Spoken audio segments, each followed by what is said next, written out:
Hello everyone समस्त को स्वागत करुच्ची आमर यूट्यूब चैनल शुभ स्टोरीज यूट्यूब चैनल को। आज आलोचना करवा ओडिया साहित्य पंचशाखा साहित्य पंचशाखा साहित्य पंचशखांकर काव्यकृति गुड़ को आलोचना करने सहित पंचशखा समयकालीनवर्ती समकालीन कवि मानकर काव्यकृति मान आज भिडियो आलोचना कर। तो निश्चित रूपे आज भिडियो बहुत ही हेल्पफुल रो मैंने कि पीजी एंट्रांस देवाई जाऊँगी। तो चलो आलोचना करवा समस्त पंचशखा मानकर काव्यकृति मान। तो देख पंचशखा कहले अलरेडी तुम्हें जानी जे 5 जन सखा जे कि बलराम दास, जगन्नाथ दास, अच्युतानंद दास, जशवंत दास एवं शिशु अनंत दास को बुझाए। बुझीपार किंतु ये पंचशाखा रहिले एमाने विभिन्न संप्रदाय अंतर्भुक्त अच्छा जेपरी यहाँ जानव जे कौन विष्णु जोटा कि रुद्र बा विष्णु स्वामी संप्रदाय होती बलराम दास एवं जशवंत दास। ठीक सेपरी देख अति बड़ी संप्रदाय रहिले किए ना जगन्नाथ दास।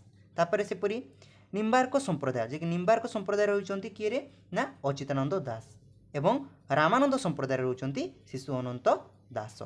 टे भल भाव तुम मन रखिद किए क्यों संप्रदाय रहिले। तापर आम जाना बलराम दासंकर काव्यकृति कौन सब रचित।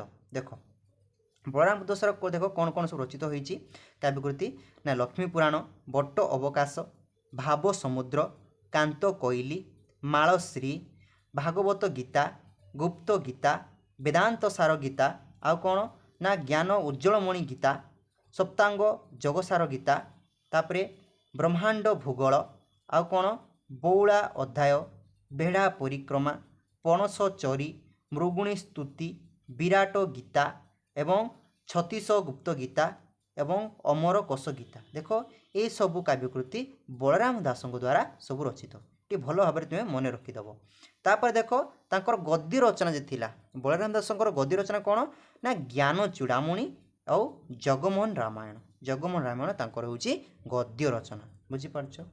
तापर देख आलोचना करवा ये तुम जगमोहन रामायण अच्छी है आम जाने बलराम दास रामायण रचना कर कि जगमोहन रामायण किंतु तापूर्व वाल्मीकि रचना करते रामायण। तो वाल्मीकि रामायण एवं जगमोहन रामायण जेटा कि आम कहे दांडी रामायण तांको मध्य जे कांड रही 7टी कांड रही। देख से कांड को आम जाना कौन कौन देख रोची ना वाल्मीकि रामायण देख जमी रही बालकांड, अयोध्याकांड, अरण्यकांड, किष्किंधा कांड, सुंदराकांड, युद्धकांड, उत्तराकांड। बुझीपारछ। किंतु दांडी कांड देख बालकांडटा कौन हो ना आद्य कांड रोचे। बुझीपारछ। तापर ठीक सेपरी अयोध्याकांड, अरण्यकांड, किष्किंधा कांड, सुंदराकांड देख ये युद्धकांडटा को ये परिवर्तित होती लंकाकांड एवं उत्तराकांड। बुझीपारछ। ये भल भाव मन रखिब जे 7टी जे कांड रोचे रामायण रे तुम जगमोहन रामायण वाल्मीकि रामायण रे कौन होना समस्त कांड देख माने पूरा कपी पेस्ट है नहीं जे जहाँकि रूपांतरित है नहीं बालकांडटे आद्य कांड परिणत हो युद्धकांडी जोटा कि लंकाकांड परिणत हो। बुझीपारछ। ये भल भाव मन रखिब कहीं सब क्वेश्चन प्रायतः आसे सीपीटी एंट्रांस रे। तापर देख कौन जाना हाँ जगन्नाथ दास जो भागवत कथा आम कहूचे से देख भल भाव जाना जे व्यासदेवर भागवत जे कि 12 खंड जोटा कि 12 स्कंद। बुझीपार व्यासदेव है एवं व्यासंकर श्लोक संख्या जोटा कि हूँ के ना 1000। बुझीपार ये भल मन रखिब एवं ओडिया श्लोक संख्या ओडिया जो श्लोक रोचे से कि कौन ना 61,077 टे भल भाव मन रखिद। बुझीपार।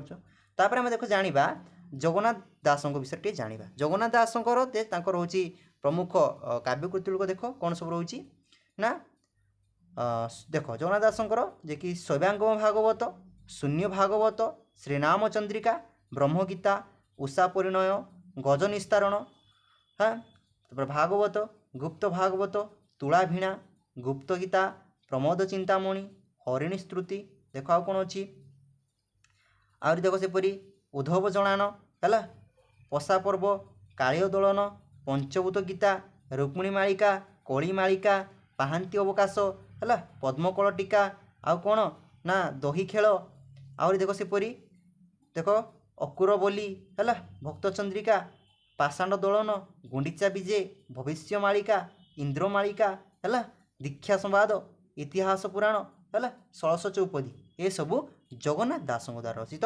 काव्यकृति भल भाव मन रखिदेव। बुझीपारछ। देखो जो भागवत रही भागवत एकादश स्कंद विशिष्ट भागवत जगन्नाथ दास रचित କିନ୍ତୁ ଯେ ତାଙ୍କର ଭାଗବତୀ କୁହାଯାଏ ତ୍ରୟୋଦଶ ସ୍କନ୍ଧ ବିଶିଷ୍ଟ। ଦେଖ ଯେ ଦ୍ୱାଦଶ ସ୍କନ୍ଧଟି ଯେ କହୁଛନ୍ତି ପଣ୍ଡିତ ସୂର୍ଯ୍ୟନାରାୟଣ ଦାସଙ୍କ ମତରେ ଭାଗବତର ଦ୍ୱାଦଶ ସ୍କନ୍ଧଟି ଏବଂ ତ୍ରୟୋଦଶ ସ୍କନ୍ଧ ମହାଦେବ ଦାସଙ୍କ ଦ୍ୱାରା ଲିଖିତ ହୋଇଛି। ଟିକେ ଭଲ ଭାବରେ ମନେ ରଖିଦେବ। ଏବଂ କେହି କୁହନ୍ତି ମଧ୍ୟ ଯେ ତ୍ରୟୋଦଶ ସ୍କନ୍ଧ ଦ୍ୱାରିକା ଦାସ ଲେଖିଛନ୍ତି। ତ ଏତିକି ମନେ ରଖିବ, ଭାଗବତର ଦ୍ୱାଦଶ ସ୍କନ୍ଧଟି ମହାଦେବ ଦାସ ରଚିତ କରିଛନ୍ତି ଏବଂ ତ୍ରୟୋଦଶ ସ୍କନ୍ଧଟି ଦ୍ୱାରିକା ଦାସ ଲେଖିଛନ୍ତି। ଏବଂ ଏକାଦଶ ସ୍କନ୍ଧ ଯାଇକି ଲେଖିଲେ ନା ଜଗନ୍ନାଥ ଦାସ ଯେ ଲେଖିଲେ ଏକାଦଶ ସ୍କନ୍ଧ ନେଇ। ଭଲ ଭାବରେ ଟିକେ ମନେ ରଖିଦେବ, ବୁଝିପାରୁଛ। ତାପରେ ଆମେ ଆଲୋଚନା କରିବା ପଞ୍ଚସଖାରେ ତୃତୀୟ ନମ୍ବରରେ ଅଚ୍ୟୁତାନନ୍ଦ ଦାସଙ୍କର କାବ୍ୟକୃତି। ଦେଖ ଅଚ୍ୟୁତାନନ୍ଦ ଦାସଙ୍କର ଦେଖ କ'ଣ କ'ଣ ଅଛି। ଶୂନ୍ୟ ସଂହିତା ହେଲା, ଛାୟା ଚନ୍ଦ୍ରିକା, ଆବାଡ଼ ସଂହିତା, ବ୍ରହ୍ମ ସଂହିତା, ବଟ ସଂହିତା, ଅମର ସଂହିତା, ଗୁରୁଭକ୍ତି ଗୀତା, ବାଖର କୋଇଲି, ଆଉ କ'ଣ ନା ଜ୍ଞାନୋଦୟ କୋଇଲି, ଆଉ ଦେଖ ସେପରି ହରିବଂଶ ହେଲା, ଜ୍ୟୋତି ସଂହିତା, ତାପରେ ଅନହତ ସଂହିତା, କୁମର ସଂହିତା, ଆକାର ସଂହିତା, ଯନ୍ତ୍ର ସଂହିତା, ଅଭୟ କବଚ ହେଲା, ଡିବି ଡିବି କୋଇଲି। ଏସବୁ ଅଚ୍ୟୁତାନନ୍ଦ ଦାସଙ୍କ ଦ୍ୱାରା ରଚିତ କାବ୍ୟକୃତି ଗୁଡ଼ିକ ଭଲ ଭାବରେ ମନେ ରଖିଦେବ। ତାପରେ ଦେଖ ଜାଣିବା କ'ଣ ଯେ ଅଚ୍ୟୁତାନନ୍ଦ ଦାସଙ୍କର ଦେଖିବା 36 ଖଣ୍ଡ ସଂହିତା, 78 ଖଣ୍ଡ ଗୀତା ହେଲା, ହରିବଂଶ, ଉପବଂଶ, ଚରିତ 12 ଖଣ୍ଡ, ଭବିଷ୍ୟ ପୁରାଣ ବା ମାଳିକା 100 ଖଣ୍ଡ। ଏସବୁ ଜାଣିବ ତାଙ୍କର କେତୋଟି କ'ଣ ସବୁ ରଚିତ ହୋଇଛି। ତାପରେ ଆମେ ଜାଣିବା କ'ଣ ନା ଶିଶୁ ଅନନ୍ତ ଦାସଙ୍କର ଦେଖ କ'ଣ ସବୁ ରହିଛି କାବ୍ୟକୃତି, ଯିଏକି ଦେଖ ଉଦୟ ବାଖର, ତାପରେ ରହିଛି ଦେଖ ଭକ୍ତି ମୁକ୍ତିଦାୟକ ଗୀତା, ହେତୁଦ୍ୱୟ ଭାଗବତ, ପିଣ୍ଡ ବ୍ରାହ୍ମଣ୍ଡ ଯିଏକି ରହିଛି ବ୍ରହ୍ମାଣ୍ଡ ଗୀତା ହେଲା, ଅର୍ଥ ତାରିଣୀ, ତାପରେ କ'ଣ ଅଛି ନା ଅଣାକାର ଶବ୍ଦ ହେଲା, ଡିବି ଡିବି ଢୋଲ, ଚୁମ୍ବକ ଗୀତା। ଏସବୁ ଶିଶୁ ଅନନ୍ତ ଦାସଙ୍କର ରଚିତ କାବ୍ୟକୃତି।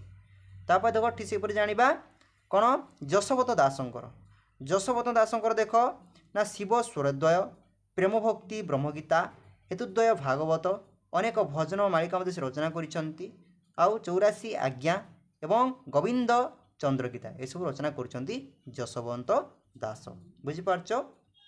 ଦେଖ ଏଠି ଜାଣିବା ବିପ୍ର ଦିବାକର ଦାସ ଯିଏକି କ'ଣ ଜଗନ୍ନାଥ ଚରିତାମୃତ। ବୁଝିପାରୁଛ, ଜଗନ୍ନାଥ ଚରିତାମୃତ ରଚୟିତା ହେଉଛନ୍ତି ବିପ୍ର ଦିବାକର ଦାସ। এই କୋଶ୍ଚିନ୍ ଦେଖ 2021ରେ ଆସିଥିଲା, ଭଲ ଭାବରେ ଟିକେ ମନେ ରଖିଦେବ। ବିପ୍ର ଦିବାକର ଦାସ କ'ଣ କେଉଁ ଜୀବନ ଚରିତ ନା ଜଗନ୍ନାଥ ଚରିତାମୃତର ରଚୟିତା। ବୁଝିପାରୁଛ। ତାପରେ ଏଇଟା ଚୈତନ୍ୟଙ୍କ ଜୀବନ, ଏଇଟା ଏକାଦଶୀ ମାହାତ୍ମ୍ୟ, ଏଇଟା ଭଲ ଭାବରେ ଟିକେ ମନେ ରଖିଦେବ। ତାପରେ ଦେଖ କ'ଣ ଅଛି ଯଶୋବନ୍ତ ଦାସଙ୍କ ଦେଖ ଯେତେବେଳେ ଆମେ ଆଲୋଚନା କରିଲେ ଏସବୁ ଜିନିଷ ଟିକେ ଭଲ ଭାବରେ ସବୁ ମାନେ ଭଲ ଭାବରେ ମନେ ରଖିଦେବ, ଯେ କି ପ୍ରମୁଖ ପଞ୍ଚସଖା ଯେ ରହୁଛନ୍ତି ସମସ୍ତଙ୍କର ପଞ୍ଚସଖାଙ୍କର ଟୋଟାଲି ତାଙ୍କର ସବୁ କାବ୍ୟକୃତି ଗୁଡ଼ିକୁ ଯଥାର୍ଥ ଭାବରେ ମନେ ରଖିଦେବ, ଜାଣିପାରିବ। ତାପରେ ଯାଇକି ତୁମେ ସିପିଟି ଏଣ୍ଟ୍ରାନ୍ସରେ ଭଲ ଭାବରେ ଏକ୍ଜାମ୍ଟିକୁ କ୍ୱାଲିଫାଏ କରିପାରିବ। ତାପରେ ଦେଖ ଆମେ ଆଲୋଚନା କରିବା ପଞ୍ଚସଖା ସମୟବର୍ତ୍ତୀ ଯେ ତାଙ୍କର ସବୁ ପ୍ରମୁଖ ଯେ ଆସୁଛନ୍ତି କବିମାନେ ସେ ସମୟଙ୍କର ତାଙ୍କର ସବୁ କାବ୍ୟକୃତିମାନ, ଯେମିତି ଆଲୋଚନା କଲି ବିପ୍ର ଦିବାକର ଦାସଙ୍କର ଜଗନ୍ନାଥ ଚରିତାମୃତ। ଠିକ୍ ସେପରି ତାକୁ ଆସୁଛନ୍ତି ରାୟ ରାମାନନ୍ଦ କ'ଣ ନା ବ୍ରଜବୁଲି ସାହିତ୍ୟ। ବୁଝିପାରୁଛ।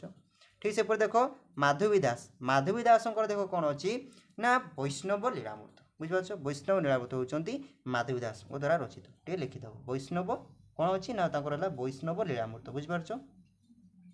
ତାପରେ ଦାମୋଦର ଚମ୍ପିତ ରାୟ ମଧ୍ୟ ସେପରି ଆସୁଛନ୍ତି ତାଙ୍କ ସମୟବର୍ତ୍ତୀ। ଠିକ୍ ସେପରି ଦେଖ ଦାମୋଦର ଦାସଙ୍କର କ'ଣ ଅଛି ନା ଦାମୋଦର ଦାସଙ୍କର ରସକୁଲ୍ୟା ଚୌତିଶା ହେଲା, ଦାମୋଦର ଦାସଙ୍କ ରଚିତ କ'ଣ ଅଛି ନା ତାଙ୍କର କାବ୍ୟକୃତି ହେଉଛି ରସକୁଲ୍ୟା ଚୌତିଶା। ତାପରେ ଠିକ୍ ସେପରି ଚାନ୍ଦ ଦାସଙ୍କର ଗୋପୀ ଚନ୍ଦନ। ବୁଝିପାରୁଛ। ତାପରେ କାହ୍ନୁ ଦାସଙ୍କର ରାମ ରସାମୃତ। ଏସବୁ ପ୍ରମୁଖ କବିମାନେ ହେଉଛନ୍ତି ପଞ୍ଚସଖା ଯୁଗର ପଞ୍ଚସଖା ସମୟବର୍ତ୍ତୀ ସମସ୍ତ ସମକାଳୀନ କବିମାନେ। ବୁଝିପାରୁଛ। ରାମ ରସାମୃତ ଏମିତି ପରୀକ୍ଷାରେ ଆସିଯିବ, ରାମ ରସାମୃତର ରଚୟିତା ହେଉଛନ୍ତି କାହ୍ନୁ ଦାସ। ବୁଝିପାରୁଛ। କାର୍ତ୍ତିକ ଦେଖ ତାପରେ ହେଉଛି କନାଇ ଖୁଣ୍ଟିଆ ହେଉଛନ୍ତି ମହାଭାବ ପ୍ରକାଶ। ବୁଝିପାରୁଛ, ମହାଭାବ ପ୍ରକାଶର ରଚୟିତା। ଅର୍ଜୁନ ଦାସ ହେଉଛନ୍ତି ରାମ ବିବାହ ଏବଂ କଳ୍ପଲତା କାବ୍ୟ ଗ୍ରନ୍ଥର ସ୍ରଷ୍ଟା ହେଉଛନ୍ତି ଅର୍ଜୁନ ଦାସ। ଠିକ୍ ସେପରି ଦେଖ ବୃନ୍ଦାବନ ଦାସ ହେଉଛନ୍ତି ରସବାରିଧି କାବ୍ୟର ପ୍ରଣେତା ବୃନ୍ଦାବନ ଦାସ। ତାପରେ ଠିକ୍ ସେପରି ଶିଶୁଶଙ୍କର ଦାସ ହେଉଛନ୍ତି ଉଷାବିଳାସ ଶିଶୁଶଙ୍କର ଦାସ ଦ୍ୱାରା ଉଷାବିଳାସ ରଚିତ। ତାପରେ କାର୍ତ୍ତିକ ଦାସ ଦ୍ୱିତୀୟତ ଅଛି କାର୍ତ୍ତିକ ଦାସଙ୍କର ରୁକ୍ମଣୀ ବିବାହ।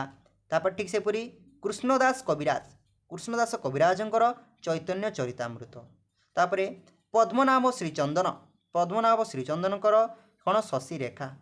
ତାପରେ ପ୍ରତାପ ରାୟଙ୍କର शशि सेना बुझिपार शशि रेखा शशि सेना भल भाव मन रख लोकनाथ लोकनाथंकर चित्रकला बुझिपार रघुनाथंकर लीलावती लीलावती काहांकर लीलावती हूँ रघुनाथंकर धनंजय धनंजयंकर रत्नमंजरी तापर जेपरी धरणीधर मिश्रंकर गीत गोविंद को ओडिया रे अनुवाद से करथिले धरणीधर मिश्र तनाई दास गोपी भाषा रचित करथिले हरिदास मयूर चंद्रिका हरिदास मयूर चंद्रिका काव्य नरसिंह सेन रसिक बंधु देख जे कि रसिक बंधु कहते से गोपीकाड़ी रचित कले परिमेला एवं ढगड मालिका बुझीपार तापर ठीक सेपरी देवदुर्लभ दास रहस्य मंजरी काव्य रचित करले चैतन्य दास जे कि निगुण महात्म्य आ विष्णुगर पुराण यू रचित करले माधव पट्टनायक जे कि चैतन्य विलास वैष्णव नीलामृत मुझे आलोचना करली तापर देख ठीक सेपरी ईश्वर दास चैतन्य भागवत काव्य रचना करें पीताम्बर दास नृसिंह पुराण रचना कले शंकर दासंकर बारमासी कोइली पुरुषोत्तमंकर देख कांचिका बेरी कपिलेश्वरंकर कपट केड़ी है विष्णु दासंकर प्रेम लोचना बुझीपार तापर ठीक सेपरी आउ कौन अच्छी ना सुमुखी चौतीसा विष्णु दासंकर वर्षा भावना चौतीसा हूँ मंदाकिनी चौतीसा ठीक सेपरी देख हरिहर नेत्रंकर कौन अच्छी ना मदालासा हरिहर नेत्रंकर हूँ मदालसा तापरे पार्थी श्रीचंदनकर कलावती है तापरे श्रीधर दासंकर कांचनलता श्रीधर दासंकर तापरे कंठ दासंकर 9 पई 6 पई हूँ कंठ दासंकर तापरे गोपेन्द्र कविंकर देख गोपेन्द्र कविंकर हूँ मथुरा चौतीसा गोपेन्द्र कवि तापरे गुरुबारी दासंकर कर्म संहिता है तापरे नीलांबर दासंकर जयमीन भारत देउल तोला है रुद्रस्तुति हूँ नीलांबर दासंकर तापरे लक्ष्मण महांतींकर उर्मिला चांद हूँ उर्मिला चांद तापर देख आहरी दुईटी हरिहर दासंकर चंद्रावती विलास बुझीपार बनमाली दासंकर चाट इच्छावती आ कौन ना सचित्र रामायण है बनमाली दासंकर देख ये सबू देख प्रमुख कवि मानकर पंचशाखा समकालीन भक्ति तांकर काव्य सबू रही कविकृति गुड़ यथार्थ भाव में मन रखिदेव कहीं ये सबू तो प्राय तो तुम यूजीसी नेट पीजी प्राय एंट्रांस मानक ये सब क्वेश्चन बहुत ही आसे और बहुत ही हेल्पफुल कर जे सब क्वेश्चन को सबू एनसर मानक भल भाव में मन रखिदे तो निश्चित रूपे आज भिडियोटी जदि टिके मात्र हेल्पफुल होता है तो निश्चित रूपे लाइक करदेव और ये भिडियोटी से सांग मान थोटे पठेदेव जो मैंने कि 2024 पीजी एंट्रांस देवाई जाऊँगी ये सहित आम पीजी क्लास मानकर एक भिडियोर एक प्लेलिस्ट रही निश्चित रूपे से प्लेलिस्ट जाकि समस्त भिडियो मान को तुम्हें सीटी अटेम्प्ट नहीं पार जेरा कि तुमको पीजी एंट्रांस लगी 2024 लगी बहुत ही हेल्पफुल रही आगक आमर पीजी एंट्रांस लगी क्लास जारी रही तो निश्चित रूपे से पर्यंत चैनल को सब्सक्राइब करी पाखर ऑल नोटिफिकेशन बेल को ऑन करी रखिदे था तो रही पुणी देखा तुम अन्य एक भिडियो जोटी आलोचना करवा समस्त जुग मान रही क्वेश्चन आंसर मानक यथार्थ भाव में आम आलोचना कर तो जय जगन्नाथ वंदे उत्कल जननी।